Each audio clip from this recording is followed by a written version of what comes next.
Hey, what's up you guys? This is Gabby and welcome back to my channel. If you are new here, I make videos about social work, business, and lifestyle, so definitely subscribe if you want to stay tuned. I wanted this video to be a cozy, just chatty video with you where I am just talking about 7 realities or 7 things that you should know about the field of social work that maybe you don't already know if you are new to social work or just beginning to consider joining the social work space. I thought this video would be really fun and hopefully informational for you guys as well. So I am going to sip on my tea and jump right into this video. Okay, so the 7 realities of being a social worker. The first thing I want to mention is that social work is definitely the most fulfilling career. There are very few careers that allows you to make a difference and directly impact people's lives on a day-to-day basis. I think right now we all know about how much chaos is happening in the world and we all feel the drain of it, but I think social workers are in a unique situation of being one of the people who is not just talking about what's going on or sharing the news about the bad stuff happening, but we're actually at our jobs in different communities trying to figure out how to fix these things that are happening and working with other professionals to come up with solutions for issues that are happening. So not only are we talking about it, but we're actually being about it. And I think that really gives us a sense of gratitude, and we know that we're making a difference. And I feel like, we're able to go to sleep at night knowing that we impacted at least one person's life every day. And most of the time, it's way more people than just one. So for example, one area that I work in is youth development. When I'm able to see a student that I've worked with 3-4 years ago excelling, going to college, getting their first apartment, whatever it may be, I feel very proud because I know that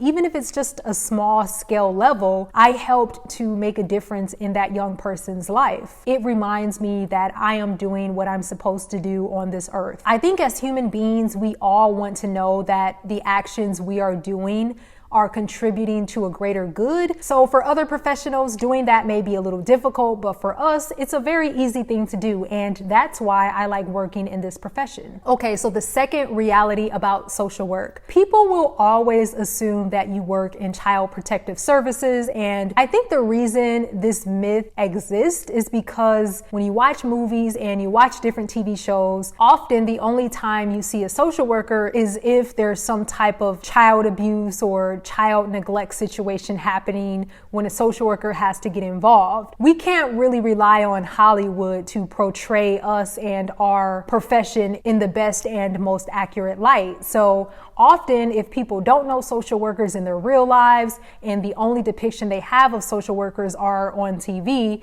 they're going to get that very one-sided view about what we are and what we do. Yes, we do have social workers who work in child protective services, but that is a very small fraction of the social work community. So as social workers, because there's such a lack of understanding of what we do, we have to constantly educate people on what the field of social work actually is and what a social worker actually does. So me as a macro social worker, when I'm applying for jobs and when I'm just talking to family and friends about what I do and what a macro social worker is, I always have to be sure to answer questions that they have about misconceptions regarding the field. There are so many areas of social work. There are so many roles we can have. And I encourage everyone out there who is an inspiring social worker to do their research to figure out what all of their options are in the field. All right, so number 3 reality of being a social worker. People are always going to assume that you're broke. There is a misconception that social workers are getting paid minimum wage and they can't afford to feed themselves. And often people think that social workers volunteer as their career. They believe that we're just like professional volunteers or something, and that many of us don't even get paid at all. I think that misconception is due to the fact that the field of social work did start off as mostly volunteerism,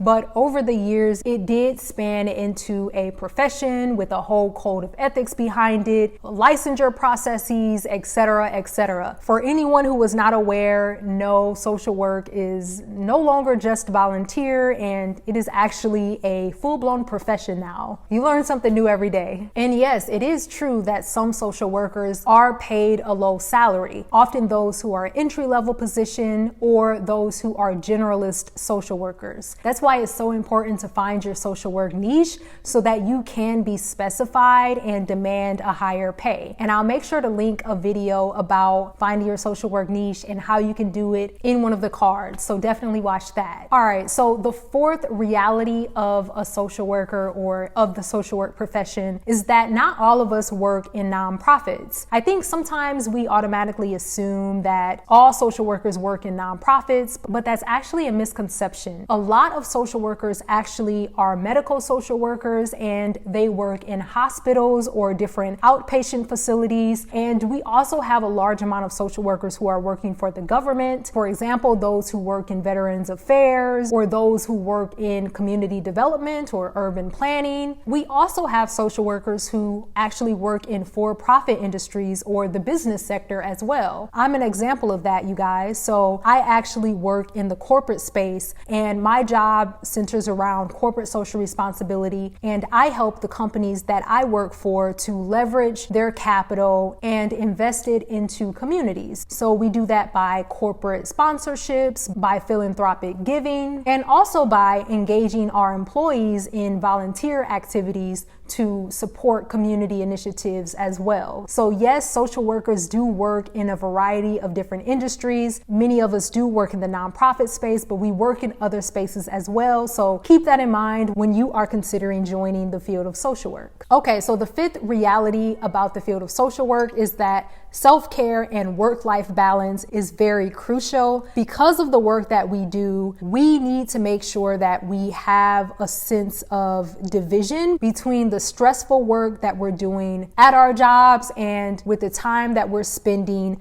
nurturing ourselves in our personal lives and with our family and loved ones. Often social workers are working on issues that are very stressful and can really cause them mental distress. And also, if you do need to see a therapist about some stressful situations you're dealing with at work or negative things that your clients are going through, or there may be even situations where you lose a client in an unfortunate way, with those situations, it is important for you to practice self-care and see a therapist if necessary. A lot of social workers actually would benefit from a therapist. I remember back when I used to do case management work, I had clients who were facing very traumatic situations. I had a client who had lost her sibling in gun violence. I had another client who experienced sexual molestation. And just hearing those stories can lead to you taking on a lot of emotions of your client. So it's important for you to take care of yourself outside of work and to have hobbies, activities, therapeutic activities to keep yourself leveled out when you're at home. And to also remember that, you can't really help every client. There are going to be some clients who are just, not ready to be supported. There are some times where the work that we put into helping a client or a certain situation that will not have the positive result we expected. And I think in this field, we just have to be okay with that, and we have to know that that's a reality. And the same can be said about other people who work in the helping profession as well. I often compare social work to nursing, not because there's an exact parallel there, but there are some similarities. And, sometimes as a nurse, you may lose a client, or you may not be able to save everyone that you work with. And that's just a reality of working with humans. There's so many different things at play, and sometimes we just don't have control over all of those factors. As a social worker, you have to make sure you actually have a life outside of work and have a place to put your mental energy so that you don't, think about work 24/7. All right, so the sixth reality that I want to mention about the field of social work is that social workers are not synonymous with women. You don't have to be a woman to be in the field of social work. I've actually gotten men ask me, do you think I would be accepted as a man in social work? Do you think I would fit into the field, etc., etc. And I'm here to say, yes, we need male social workers. So if you are a man and you're interested in this field, definitely know that just because you may be one of the few, it doesn't mean that you won't be a great fit in this field. I also think there is a shortage of Black male therapists as well. And that's something that's very needed too, especially because when it comes to therapy, we often don't talk about the importance of men going. And I think right now there's a movement of normalizing therapy for not just women, but men as well. And if there are more male therapists available for people, I think that's going to help to make sure that more men actually get counseling and get therapy for issues they're going through. So yes, if you're a male, come on, join the field. And honestly, I think more men joining the field will lead to higher respect for the field in general, because I think often we associate female-dominated professions as being less valuable. So yeah, if we have more men, that's going to help us all out. And it also may lead to us getting higher pay as well. So you're definitely invited.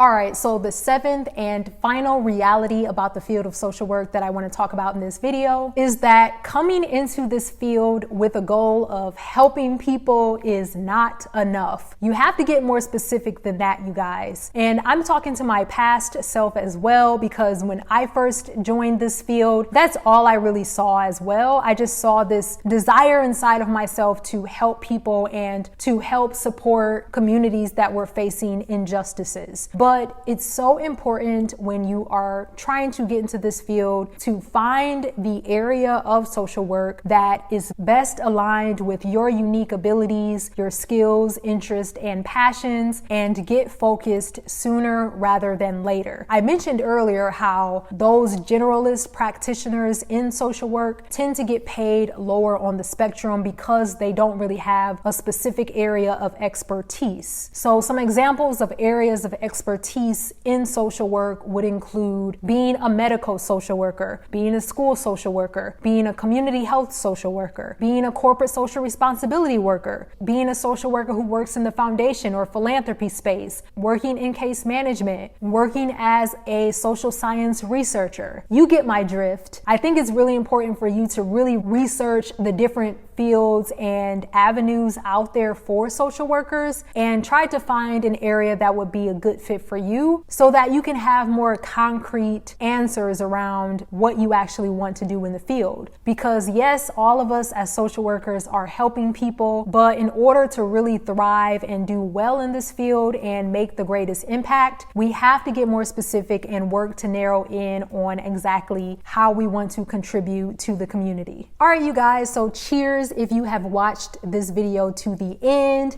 Make sure to drop me a smiley face if you did. I hope this video was enjoyable for you. If you have any friends or colleagues who are also interested in social work, definitely share this video with them. That will really help me out. Make sure to follow me on Instagram at Mind Your Society. I am very close to 1,000 followers, and it would mean a lot to me if you helped me to get there. And also, once you follow me, drop me an inbox. Let me know and tell me hello. I love communicating with you guys, seeing what you're up to, and learning more about you. Also, if you guys have not checked out my new course called How to Enter the Field of Macro Social Work, this is a completely self-paced virtual course. This course is going to give you the step-by-step instructions necessary to enter into macro social work and get a job and find a niche that is best aligned with you and your personal mission. I think this course would be great for aspiring social workers who are trying to figure out what niche they would like to do in social work. Even if you think you want to do direct practice, but you're just curious about what this weird thing called macro social work is all about, I think joining the course can give you some idea and also ensure that you are thinking about all of your options within the field before making a decision about what area you want to go into. All right, so thank you so much for watching, you guys, and I will see you in my next video. Talk to you soon.